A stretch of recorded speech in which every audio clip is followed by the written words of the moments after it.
સુરતના પુણાગામ વિસ્તારમાં શિવનગર ખાતે ગમતવાર અકસ્માતની ઘટના સામે આવી છે। સ્પોર્ટ બાઇકની ઓવર સ્પીડ ફરી એકવાર બે યુવકોના જીવ લઈ ગઈ છે। રંગવદૂત સોસાયટીથી રેશમા 4 રસ્તા તરફ જતા રોડ પર શિવનગર નજીક બીઆરટીએસ રોડમાં અકસ્માત સર્જાયો હતો। કેટીએમ સ્પોર્ટ બાઇક પર સવાર બે યુવકો ફૂલ સ્પીડમાં બાઇક ચલાવી રહ્યા હતા। તે દરમિયાન બાઇક ચાલકનો કાબુ ગુમાવતા બાઇક ઝાડ સાથે અથડાઈ હતી। આ ગંભીર અકસ્માતમાં સ્પોર્ટ બાઇક ચાલક અને તેના મિત્રનું ઘટના સ્થળે જ મોત નીપજ્યું હતું। ઘટનાની જાણ થતાં જ પુણા પોલીસનો કાફલો ઘટના સ્થળે પહોંચ્યો હતો અને અકસ્માત અંગે તપાસ શરૂ કરવામાં આવી હતી। પ્રાથમિક તપાસમાં ઓવર સ્પીડને અકસ્માતનું મુખ્ય કારણ માનવામાં આવી રહ્યું છે।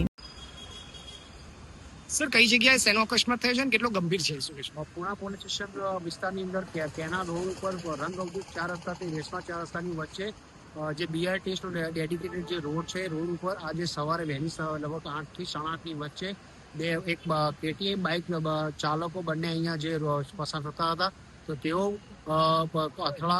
હાલમાં પ્રાથમિક દ્રષ્ટિએ અથડાવાના કારણે બનાવ બનેલું જણાઈ આવે છે।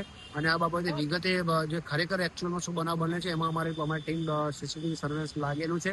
અને બીજું, આ બાબત જે રોડ પર જે અકસ્માતનો બનાવ બને છે, તો બંને બાઇક ચાલક સવારોએ હેલ્મેટ પહેરેલું નહોતું અને ઓવર સ્પીડ હોવાનું પણ જણાઈ આવે છે। જેથી મારી તમામ જે ટુ વ્હીલ ચાલકો એની ખાસ વિનંતી છે કે તમે રોડ ઉપર ચાલો તો જે રોડની જે સ્પીડની મર્યાદા છે તે મર્યાદામાં રહો અને હેલ્મેટ ફરજિયાત પહેરવું જોઈએ। સર, સ્પોર્ટ બાઇક જોવા મળી છે અને આવી સ્પોર્ટ બાઇકના અકસ્માતો વધી રહ્યા છે, કેટલું ગંભીર કહેવાય? જે કેટીએમ જે સ્પોર્ટ બાઇક જે અમારા જે ચાલકોએ વાપરેલું છે, તો સ્પોર્ટ બાઇકની અંદર પણ એની એક મર્યાદા હોય છે, સ્પીડ લિમિટ। એ સ્પીડ લિમિટની અંદર જાય અને તો હેલ્મેટ પહેરે તો એની પોતાની પણ સેફ્ટી છે અને આવો કોઈ બનાવ બનતા અટકી શકે।